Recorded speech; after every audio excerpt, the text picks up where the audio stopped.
भारत माता की।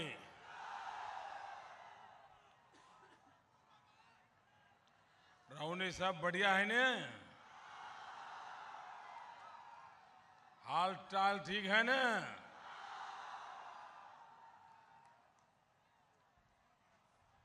मंच पर विराजमान हमारे वरिष्ठ नेता डॉक्टर सीपी ठाकुर जी, औरंगाबाद के सांसद श्रीमान सुशील जी,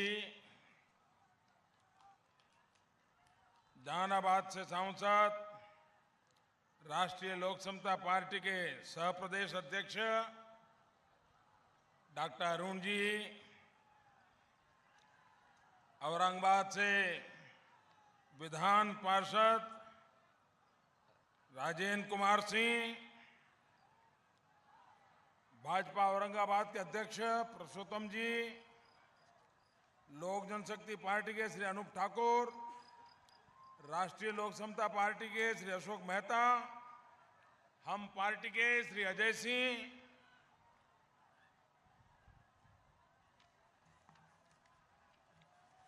इस चुनाव में एनडीए के जो उम्मीदवार हैं, भाजपा से प्रत्याशी औरंगाबाद के श्री रमाधार सिंह,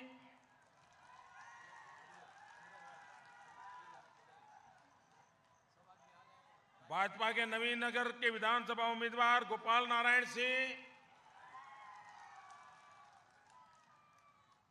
हम पार्टी के कुटुंबा विधानसभा से उम्मीदवार संतोष कुमार सुमन जी, राष्ट्रीय लोक समता पार्टी से ओबारा विधानसभा के उम्मीदवार चंद्रभूषण वर्मा जी, भाजपा से गो विधानसभा के उम्मीदवार श्री मनोज शर्मा जी, लोक जनशक्ति पार्टी के श्री रफीगंज विधानसभा के उम्मीदवार श्री प्रमोद कुमार सिंह, भाजपा से गुरुआ विधानसभा के उम्मीदवार राजीव दांगी जी, हम पार्टी से शेरघाटी विधानसभा के उम्मीदवार श्री मुकेश कुमार, और मंच पर विराजमान सभी वरिष्ठ महानुभाव और विशाल संख्या में पधारे हुए मेरे प्यारे भाइयों बहनों,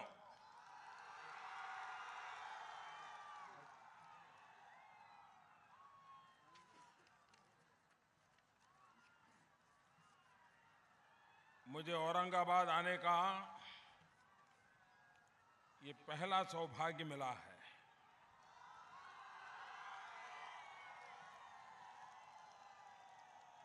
और ऐसी चमचमाती धूप में चमड़ी भी चीर दें, ऐसी भीड़ में आप लोगों ने इतना ताप होने के बाद भी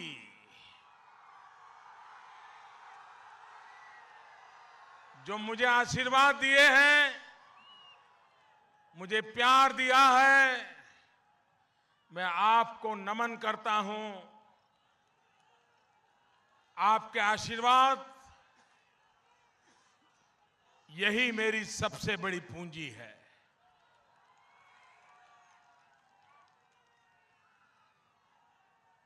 मैं दूर दूर तक जहां भी नजर पहुंचे, लोग ही लोग नजर आ रहे हैं।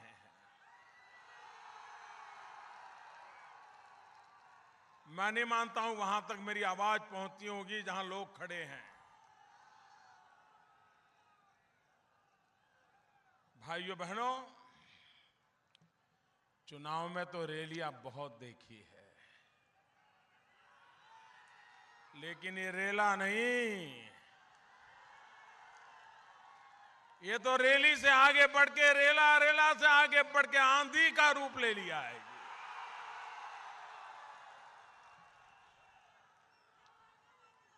भाइयों बहनों, ये चुनाव 21वीं सदी में बिहार की जगह कहां होगी, न सिर्फ हिंदुस्तान के नक्शे पर, दुनिया के नक्शे पर बिहार कहां जगह बनाएगा, इसके लिए ये चुनाव है मेरे भाइयों बहनों, इसके लिए चुनाव। ये चुनाव कौन विधायक बने कौन न बने,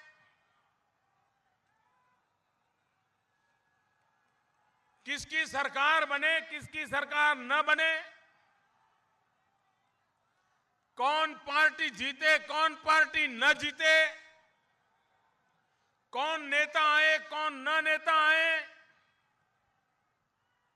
ये चुनाव उस बात का नहीं है मेरे भाइयों बहनों। ये चुनाव इस बात का फैसला करने के लिए है कि बिहार का भविष्य क्या होगा। ये चुनाव इस बात का है कि नौजवानों का भाग्य कौन बदलेगा। ये चुनाव इस बात का है कि बिहार को विकास की नई ऊंचाइयों पर कौन ले जाएगा। और इसलिए मेरे भाइयों बहनों, इस चुनाव में जब आप मतदान करें तो आप, ये जरा महास्वार्थ बंधन बना है, उस महास्वार्थ बंधन के इतिहास को और भूतकाल को पर आप पूरी तरह जान लीजिए।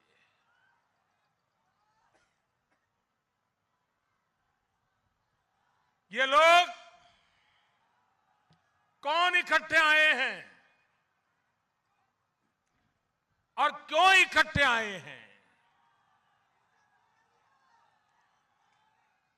ये तीनों वो लोग हैं जिन्होंने महास्वार्थ बंधन बनाया है।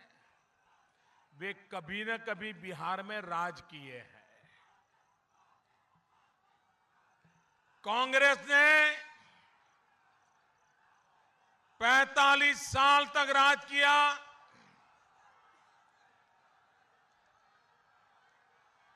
लालू जी ने, नीतीश जी ने, ये बड़े भाई छोटे भाई ने 25 साल राज किया और तीनों ने मिलाकर के 60 साल तक बिहार में राज किया। 60 साल तक।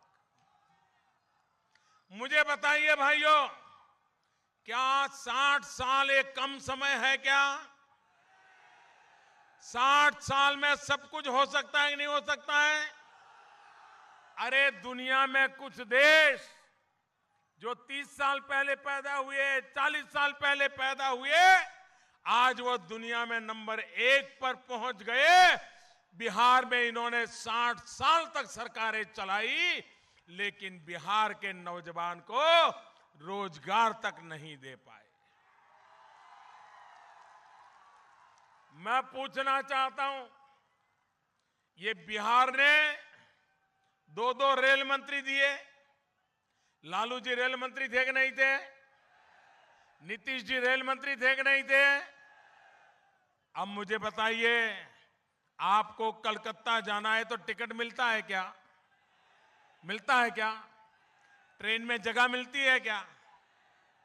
आप मुझे बताइए, जिन लोगों ने ऐसी सरकारें चलाई हो, ऐसे लोगों पर और भरोसा कर सकते हैं क्या? उन पर भरोसा करना चाहिए क्या?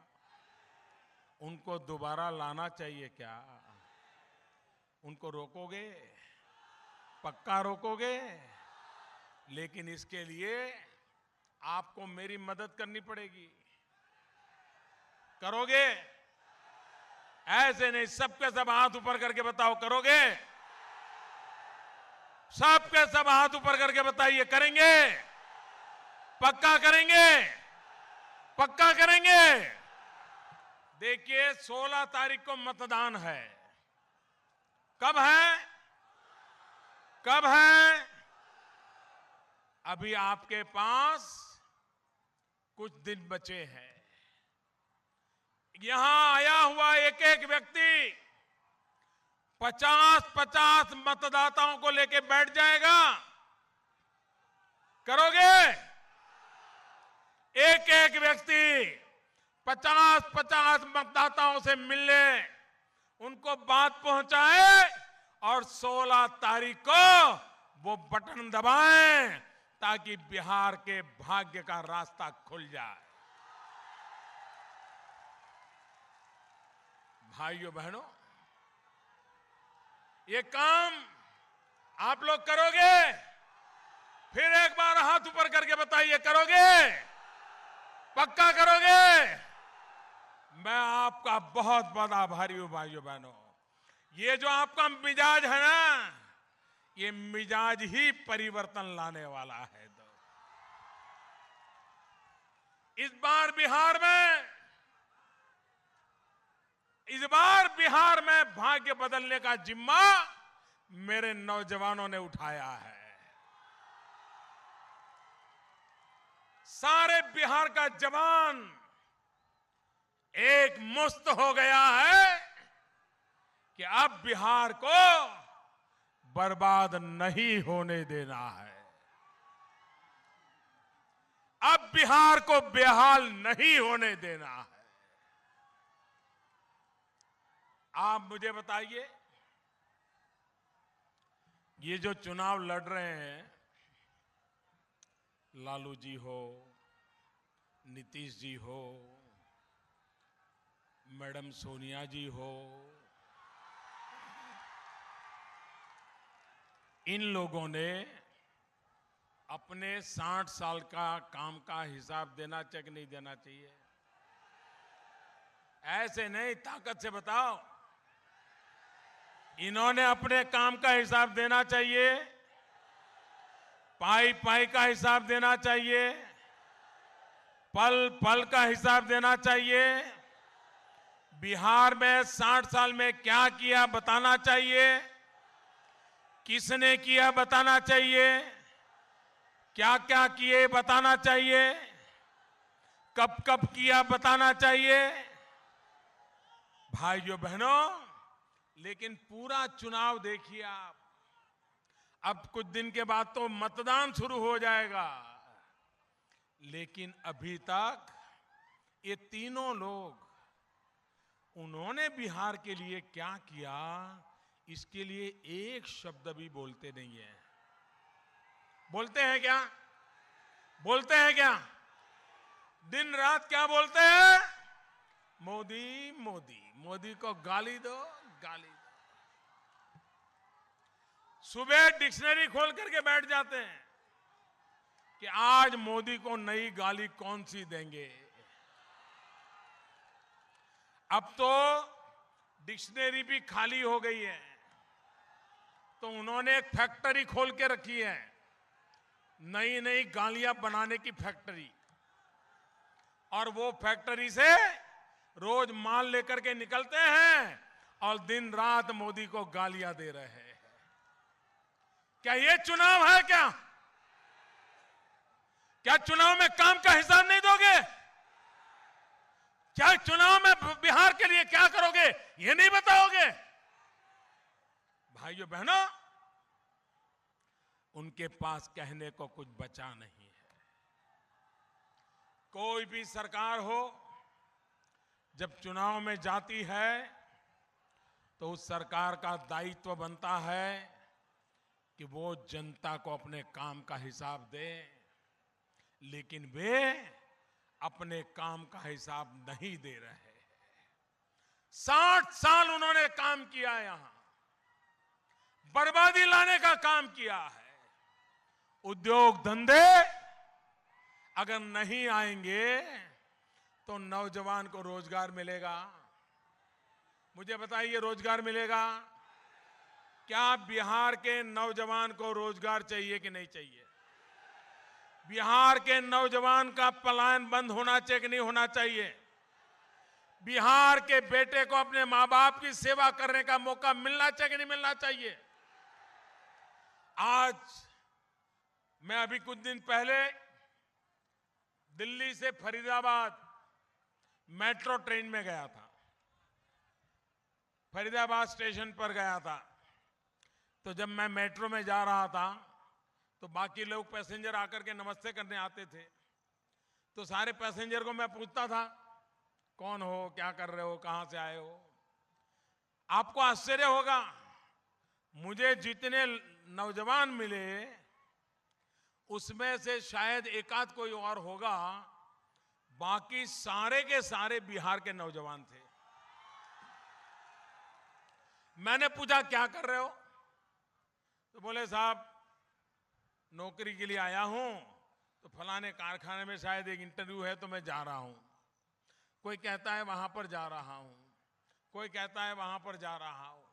सारे लोग नौकरी की तलाश में उस ट्रेन के अंदर सफर कर रहे थे मेरे साथ, और ज्यादातर लोग बिहार के नौजवान थे। और मुझे कह रहे थे कि साहब हम तो नौकरी के लिए आए हैं, लेकिन कर्ज कर कर के भी चुनाव के समय वापस जाने वाले हैं और इस सरकार को हटाने वाले हैं।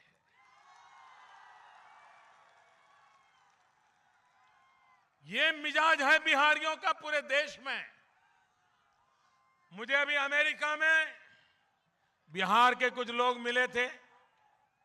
जब मैं मिला उनको, मुझे इतना गर्व हुआ, इतना अभिमान हुआ कि मेरे देश के नागरिकों ने अमेरिका में आकर के क्या अपने आप को आगे बढ़ाया है, और वो सारे के सारे बिहार के थे। अगर बिहार के लोग अमेरिका में जाकर के कमाल कर सकते हैं, अगर बिहार के लोग हिंदुस्तान के किसी भी कोने में जाके कमाल कर सकते हैं, तो बिहार में क्यों नहीं कर पा रहे हैं? इसका कारण है कि बिहार में इन्हें अवसर नहीं मिलता है, उन्हें मौका नहीं मिलता है। मुझे बताइए नौजवानों, अगर आपको मौका मिले तो आप बिहार को बदल दोगे कि नहीं बदलोगे? नया बिहार बनाओगे नहीं बनाओगे? बिहार आगे बढ़ेगा कि नहीं बढ़ेगा? बिहार में ये ताकत है मेरे भाइयों। बिहार की जवानी अब बिहार के बदलने के लिए दीवानी बन गई है दोस्तों, और इसलिए बिहार को बर्बाद करने वालों की रवानगी भी तय हो गई है भाइयों। ये जवानी ही उनकी रवानगी करेगी, ये पक्का है मेरे भाइयों। आप मुझे बताइए, बिहार के मुख्यमंत्री जी ने आपको कहा था 2010 में कि मैं बिहार में हर घर में बिजली पहुंचाऊंगा, ऐसा कहा था? जरा आप जोर से बताइए, कहा था? आपको याद है तो बताइए, कहा था? बिजली लाऊंगा ऐसा कहा था। उन्होंने ये भी कहा था कि अगर मैं 2015 में चुनाव होगा और 2015 तक अगर बिजली नहीं लाता हूं तो मैं वोट मांगने के लिए नहीं आऊंगा, ऐसा कहा था। वोट मांगने के लिए नहीं आऊंगा ऐसा कहा था। कहा था कि नहीं कहा था? मुझे बताइए, बिजली आई? जोर से बताइए, बिजली आई? बिजली मिली? बिजली दिखी? नहीं आई ना? वो आए कि नहीं आए? वोट लेने के लिए आ गए कि नहीं आ गए? आए कि नहीं आ गए? आपसे धोखा किया कि नहीं किया? आपसे धोखा किया कि नहीं किया? वो अपने वादे से मुकर गए कि नहीं मुकर गए? क्या ऐसे लोगों पे भरोसा किया जा सकता है? ऐसे लोगों पे भरोसा किया जा सकता है? और इसलिए मैं कहता हूं भाइयों बहनों, अब बिहार ऐसी सरकार झेल नहीं सकता है जो बिहार को बर्बाद करने के लिए बनती है। ऐसी सरकार मत बनाओ मेरे भाई बहनों। मैं हैरान हूं, हम जंगल राज को याद करते हैं तो लालू जी तो परेशान नहीं होते हैं, नीतीश जी परेशान हो जाते हैं। क्यों भाई? आप ही तो थे जिन्होंने लालू राज को जंगल राज कहा था, और आज उस लालू जी के साथ बैठ गए तो आप अब जंगल राज बोलने से कतरा रहे हो, डरते हो, और कोई जंगल राज बोले तो परेशान हो जाते हो। आप मुझे बताइए भाइयों, क्या दोबारा बिहार को जंगल राज चाहिए? पूरी ताकत से बताओ, कोने कोने से आवाज आनी चाहिए। क्या बिहार को जंगल राज चाहिए? बिहार को जंगल राज चाहिए? बिहार को जंगल राज चाहिए? जंगल राज में कौन सा उद्योग चलता है? बिहार के जंगल राज में कौन सा उद्योग चलाया? एक ही उद्योग, अपहरण करो। एक ही उद्योग चला, अपहरण करो। ये यहां पर किडनैप करना यही उद्योग था कि नहीं था? अपहरण करना वही उद्योग था कि नहीं था? त्योहार के समय घर के बाहर शाम को निकल पाते थे? नई गाड़ी खरीदे तो कोई उठा के ले जाता था कि नहीं ले जाता था? और गाड़ी लेने जाओ तो पिटाई होती थी कि नहीं होती थी? पैसे देने पड़ते थे कि नहीं देने पड़ते थे? गरीब का मकान छीन लेते थे कि नहीं? मुझे बताइए, वो दिन दोबारा लाने हैं क्या? फिर बिहार को उस हालत में ले जाना है क्या? आसार नजर आ रहे हैं। जब से ये इनके साथ बैठे हैं, जनवरी से लेकर के जुलाई महीने तक, जनवरी से लेकर के जुलाई महीने तक बिहार में 4000 अपहरण हुए हैं। 4000। मुझे बताइए, ये अपहरण उद्योग फिर से चलने देना है? भाइयों बहनों, मुझे बताइए, कल रात को पटना में क्या हुआ? क्या हुआ पटना में? एक पुलिस अफसर को गोलियों से भून दिया जाए। उसका यही गुनाह था कि वो कुछ लोगों को रोक करके पूछना चाहता था कि कौन हो, कहां जा रहे हो। इतने मात्र से उस पर गोलियां चलाई दी गई, और वो भी पटना में सरकार के सीने पर, और वो भी एक पुलिस अफसर को। मुझे बताइए, जहां पुलिस अफसर सेफ नहीं है, वहां आप सामान्य मानवीय सुरक्षित होंगे क्या? क्या आप बच सकते हैं क्या?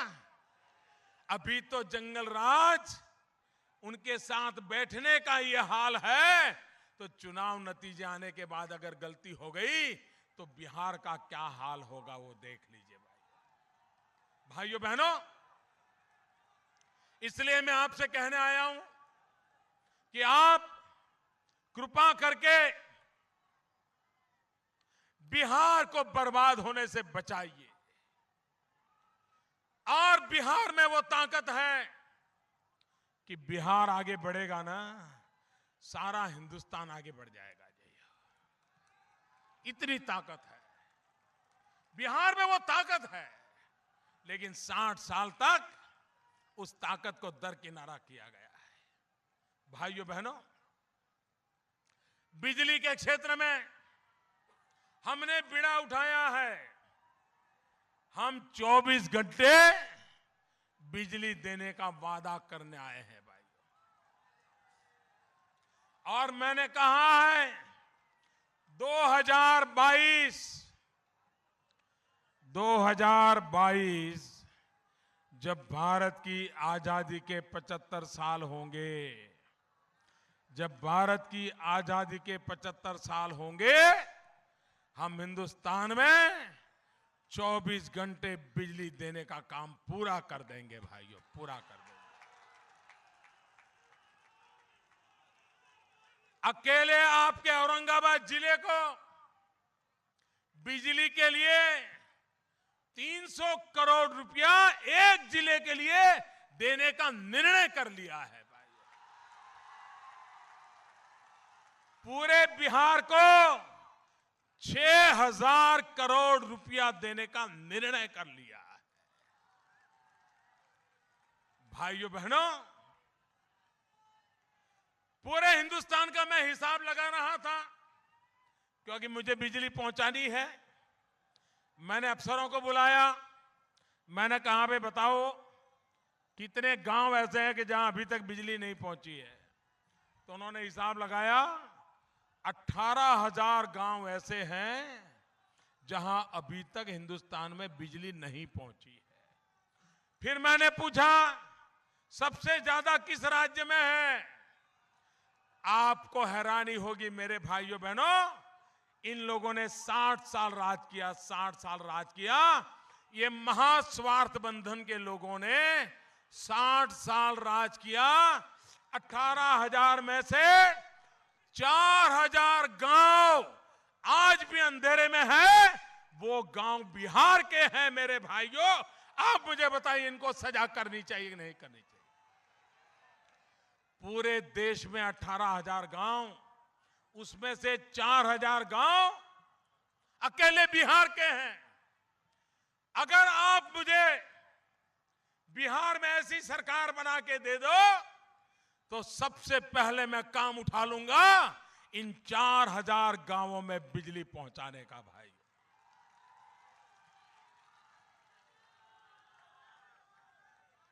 ये नहीं कर सकते। ऐसा नहीं है कि पैसों की कमी है, लेकिन उनके इरादे ठीक नहीं है।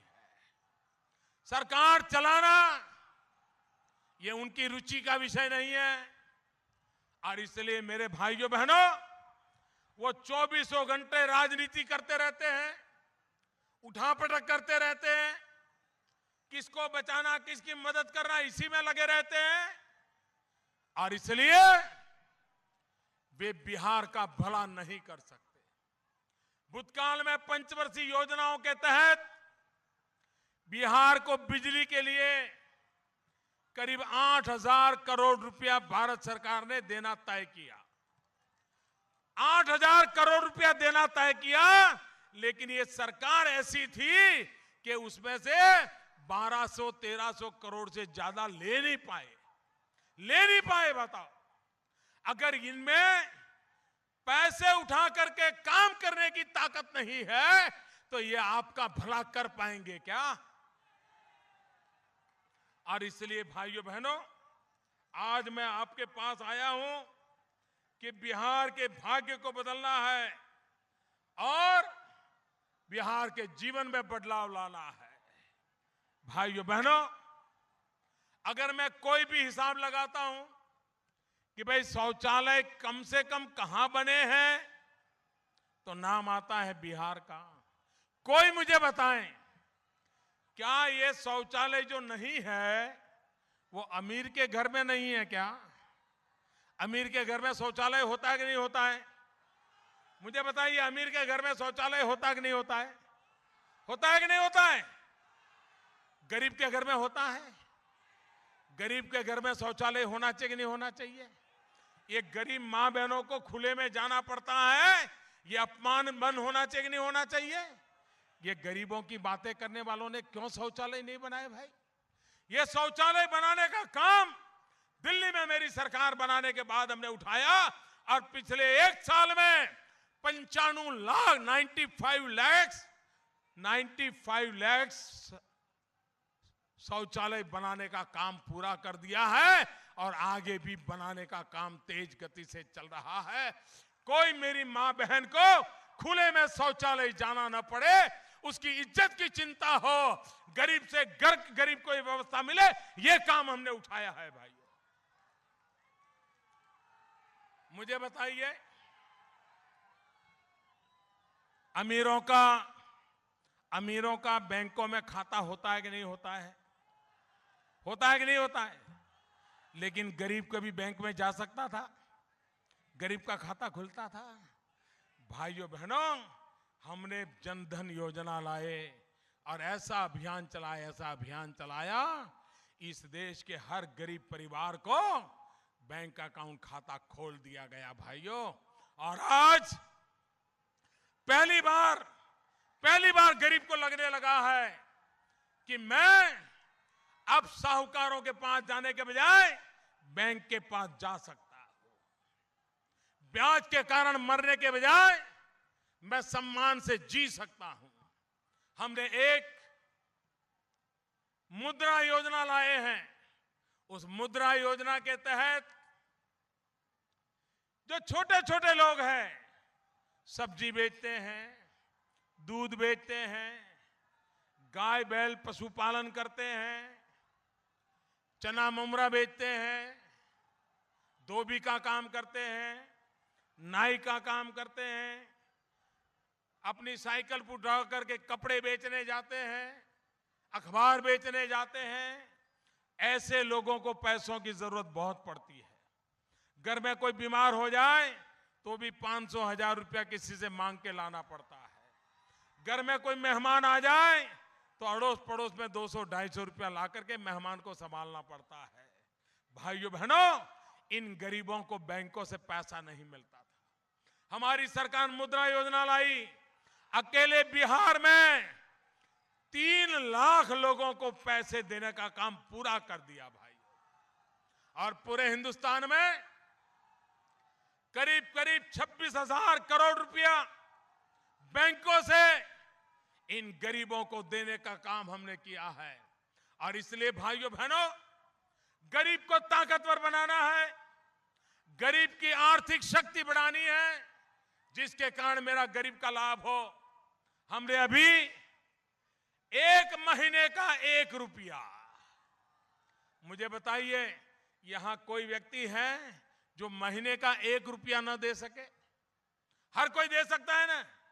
12 महीने के 12 रुपये, सिर्फ 12 महीने के 12 रुपये उसकी बीमा योजना लागू कर दी। और कल जब मैं नवादा में था तो मुझे बताया गया कि वहां एक कोई मुस्लिम परिवार, उसने ये 12 रुपया वाली स्कीम ली थी और उसके परिवार में अचानक कुछ हो गया, महीना भर हुआ था और उसको 2 लाख रुपए का चेक आ गया। भाइयों, 2 लाख रुपए का चेक आ गया। गरीब के लिए कैसे काम होता है वो हमारी सरकार ने करके दिखाया है। भाइयों बहनों, मेरा एक और सपना है।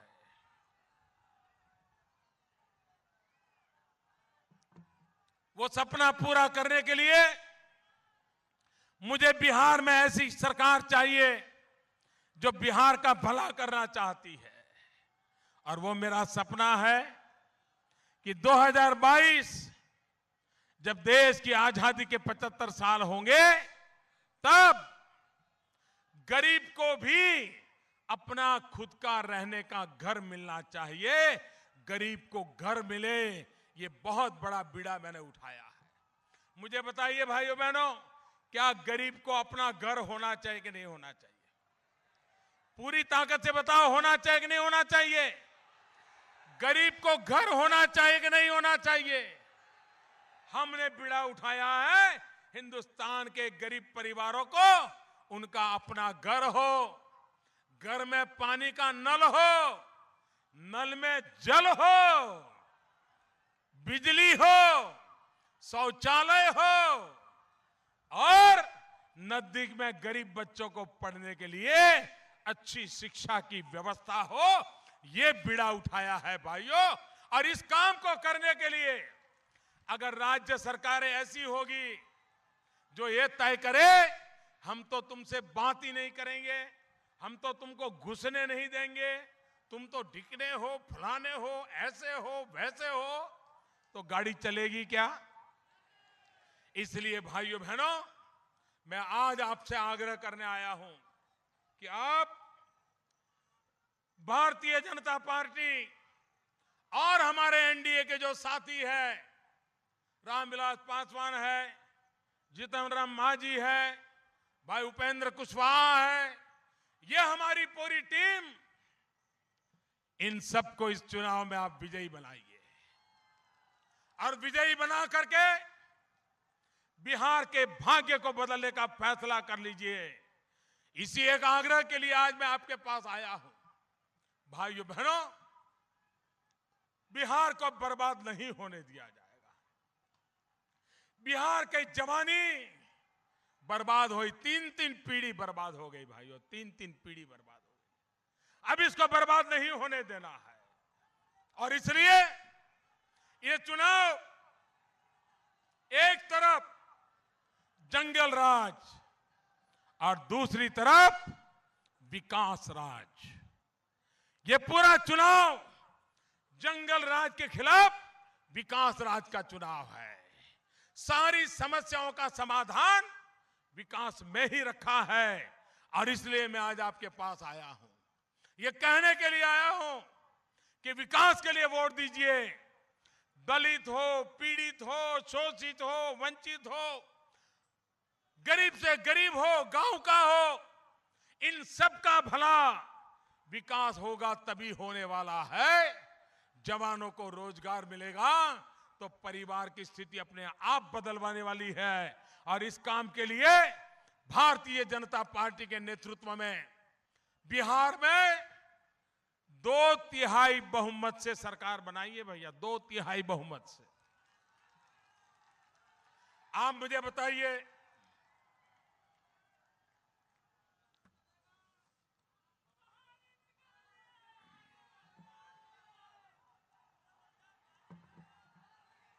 आप मुझे बताइए, आज पूरी दुनिया में हिंदुस्तान का डंका बज रहा है कि नहीं बज रहा है?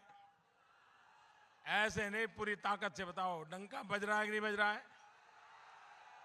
अमेरिका में भी भारत भारत हो रहा है कि नहीं हो रहा है? भूटान में भी भारत भारत हो रहा है कि नहीं हो रहा है? रशिया में भी भारत का गुणगान हो रहा है कि नहीं हो रहा है? चीन में भी भारत का जय जयकार हो रहा है कि नहीं हो रहा है? चारों तरफ भारत भारत हो रहा है कि नहीं हो रहा है? भारत का डंका बज रहा है कि नहीं बज रहा है? क्यों बज रहा है? आज पूरी दुनिया में हिंदुस्तान का डंका क्यों बज रहा है भाई? क्यों बज रहा है? क्यों बज रहा है? क्यों बज रहा है भाइयों? पूरी दुनिया में हिंदुस्तान का डंका क्यों बज रहा है? मोदी मोदी मोदी के कारण नहीं बज रहा है मेरे दोस्तों, ये पूरे दुनिया में हिंदुस्तान का डंका बज रहा है 125 करोड़ हिंदुस्तानियों के कारण बज रहा है, आपके कारण बज रहा है। आपने ऐसा काम किया है जिस काम के कारण आज दुनिया में हिंदुस्तान का डंका बज रहा है। आपने 30 साल के बाद दिल्ली में पूर्ण बहुमत वाली सरकार चुनी है, पूर्ण बहुमत वाली सरकार चुनी है और इसके कारण दुनिया के किसी भी नेता को जब मैं मिलता हूं, उससे हाथ मिलाता हूं, अगर गले लगाता हूं तो उसको मोदी नहीं दिखाई देता है, उसे मोदी नहीं दिखाई देता है, उसको 125 करोड़ हिंदुस्तानी दिखाई देते हैं, 125 करोड़। और इसके कारण वो आज भारत का लोहा मानने लगा है। आप मुझे बताइए, बिहार का डंका बजना चाहिए कि नहीं बजना चाहिए? हिंदुस्तान में बिहार का लोहा मानना पड़े ऐसा होना चाहिए कि नहीं होना चाहिए? हिंदुस्तान के हर कोने में बिहार का जय जयकार होना चाहिए कि नहीं होना चाहिए? चारों तरफ बिहार की गूंज होनी चाहिए कि नहीं होनी चाहिए? अगर ये करना है तो बिहार में भी आपको 2/3 बहुमत से सरकार बनानी पड़ेगी। बनाओगे? 2/3 बहुमत से भाजपा एनडीए की सरकार बनाइए, ये सारी दुनिया बिहार की ताकत को मान लेंगी भाइयों। और इसलिए मैं कहता हूं, विकास के रास्ते खुल जाएंगे, विकास के रास्ते खुल जाएंगे, बिहार बदल जाएगा। और जैसा आपने मुझे प्रारंभ में वादा किया था कि आप एक एक यहां आया हुआ व्यक्ति 16 तारीख तक 50-50 लोगों के पीछे संपर्क करेगा, उनको बात समझाएगा, उनको वोट डलवाएगा और बटन दबा करके भाजपा एनडीए की सरकार बनाएगा। सभी नेताओं से प्रार्थना है, आ जाइए मेरे साथ, मुट्ठी बंद करके बोलिए, भारत माता की, दूर दूर से आवाज आनी चाहिए, भारत माता की, भारत माता की, भारत माता की। बहुत बहुत धन्यवाद।